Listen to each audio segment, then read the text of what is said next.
जन्नतियों का खाना और पीना हाई क्वालिटी के होंगे, बेहतरीन खाना उन्हें दिया जाएगा।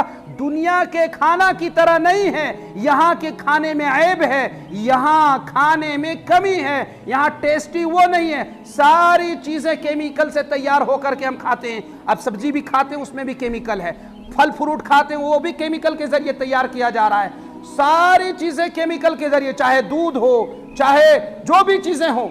आप देख लीजिए दूध भी अगर हमने उसको सही टाइम पर इस्तेमाल नहीं किया, कुछ घंटों के बाद वो दूध खराब हो जाएगा, वो पीने के लायक नहीं होगा। और अल्लाह ताला ने फरमाया व अनहारुम मिन लबनिन लम यतगय्यर ताअमु व अनहारुम मिन खमरिन लज़्ज़तिन लिशारिबिन व अनहारुम मिन असलिन मुसफ़्फ़ा व लहुम फ़ीहा मिन कुल्लि थमरात व मग़फ़िरतुम मिन रब्बिहिम कमन हुवा खालिदुन फ़िन्नारि व सुक़ू माअन हमीमन फ़क़त्तअ अमआअहुम। अल्लाह ताला ने यहाँ जन्नतियों के जो इनाम है उसका बयान किया है।